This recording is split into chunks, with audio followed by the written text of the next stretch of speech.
Welcome to 60s and Restless. I thought that maybe today I'd talk about quarantine homeschooling. Some of you aren't sure how long you're going to be doing this or if it will continue at least some extent into next year or not. And some of you may have discovered that you are not cut out for homeschooling, or some of you may have discovered you might be wanting to do this longer term. So I thought maybe I'd address my own experiences a little bit. I started homeschooling in the mid 80s, so basically I knew no one who homeschooled. And it was very different back then, but very quickly, even then in the mid 80s, there were tons of social opportunities, support groups, ways to become educated in home education, and now, of course, that's just times a bazillion.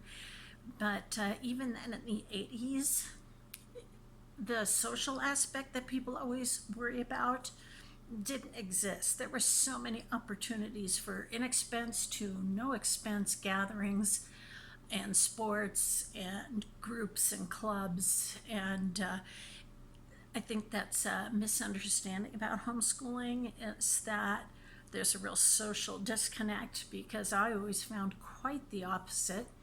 I found that homeschoolers were usually very social and very good with all ages and very comfortable in any setting.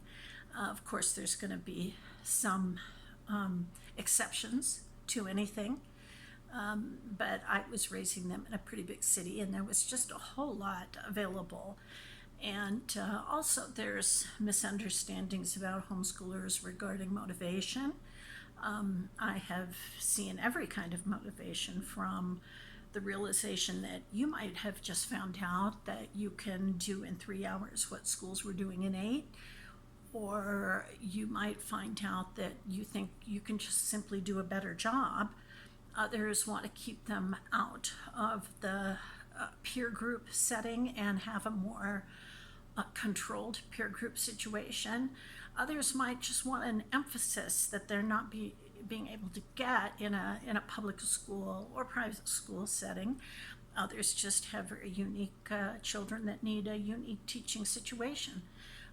There's all kinds of reasons, and I even in the 80s, I knew atheists, Christians, Mormons, every level of education, in the parent to no college to PhDs, all kinds of people homeschooled for various reasons. No reason to try to put them in a box, because you can't put homeschoolers in a box.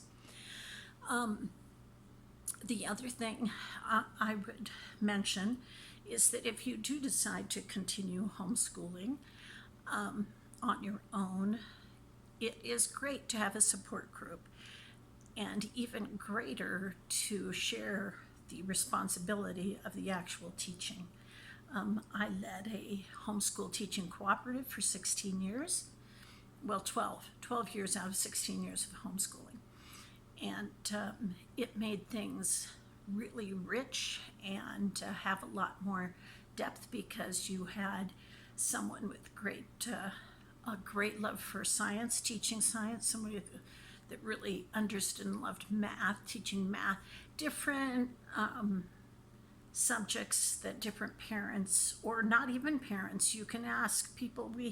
I remember asking a one-time missionary to teach geography to our group, and he was wonderful. And we had a friend who was a Juilliard graduate, and asked her to come up with her own music appreciation course, and many things like that, and to take advantage of everything you might be able to experience, because that's the fun of homeschooling, is its diversity, and being able to go places at off hours, and enjoying museums and history walks and science exhibits and all the things that you can do rather than be in a classroom. So I'd say just really get in there and find your own way to do you. And one thing I would not recommend is doing it because you think your children are going to eventually appreciate it. Some will, some won't. Don't do it if you hate it, because you need to love it. You need to really love what you're doing because it's a very self-sacrificial kind of situation. But bring along other people and social experiences that you think are healthy for your children. And it can be just the most wonderful and rewarding experience you'll ever have. I do also suggest you find your niche, okay? Because different subjects, different textbooks, different methods will come and go, but you as a parent will have your own strength or thing that you love, that you find effective. It needs to be something you love, but also that you find your children take in and you see a result that is pleasing. And I have a few that I would recommend that were, for me, very much me, might not be somebody else. I've known parents who were very, very structured and some who were very, very unstructured, and to each his own when it comes homeschooling. But some of the things I did that fit my personality and that I saw have a great result in my own children that made it pretty simple things, okay? So I would read aloud every night when they all went to bed, when they all got in their jammies, brushed teeth, all that, and they were in their bed, it was reading time. And I would sit somewhere where all the children could hear me at the same time. And of course, this wouldn't be something to do if you're not a good reader, because you need to read with some good expression or children just won't be interested. But I would pick books usually somewhat high, with a high vocabulary, a vocabulary that's a little bit above what they're used to hearing. But you read with expression and they start to grasp that vocabulary. Then I might alternate back to a very simple, fun book that's very much on their level. Then I'd go back to something meatier. And so just reading at night, every night, almost every night without exception, I read to my children. And another thing I would suggest is, if you are a good reader and like reading with your children, is just biographies. Biographies of people that will have a positive effect on what your children hear about people. Give them some heroes, some examples, and it's very simple. And those two things can be huge life changers. The next thing I did was called sentence diagramming. Now, I happened to have discovered it in my bookstore when I was looking for something because I was frustrated with how to teach English grammar at the time. And sentence diagramming was amazing. So I got those. I think they were Hayes diagramming, if I recall. And once you learn to diagram and grasp it yourself, then you find that it's actually a really close ability to reason when you sentence diagramming. So you learn to diagram the sentence, you find yourself reasoning. It builds strong reasoning skills. Let's see, another one was speaking with good diction. Okay, very simple. I would give my kids, depending on their age, a sentence or two, no more than a simple sentence or two, usually two, because I would want them to learn to pause at the end of a sentence. So things like, we are at the store, we are buying milk. So if a kid read it and said, we are at the store and we are buying milk. Well, wait a minute, you got to learn to pause at the period. And when you have to say and, a lot of times they say and then just run right back into the next word.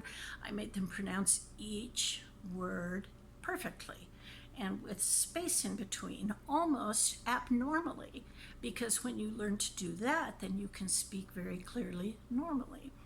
And so from a young age, they would have to get this sentence or two, and then bring it in, then practice it first, then come in, then read it to me. And I'd say, you did this or you did that, and you circle that TH, or whatever it was, underline that most expressive adjective and go back and practice it again.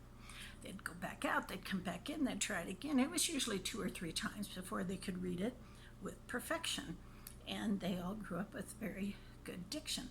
So those are just my things, though. Everybody's got to find their own thing that they find has the result and the interest and just works for them.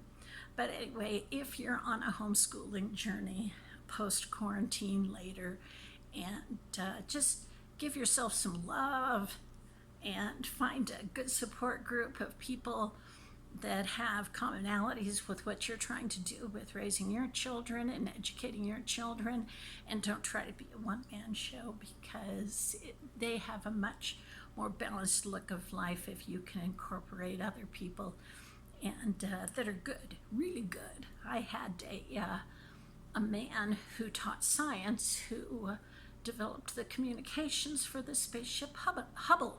So the space satellite that takes the pictures. So, there's people out there that would love to share their expertise with your children. And then you can sit back and have a cup of coffee or something while they're doing that before you go back to self-sacrificing. Anyway, happy homeschooling adventure.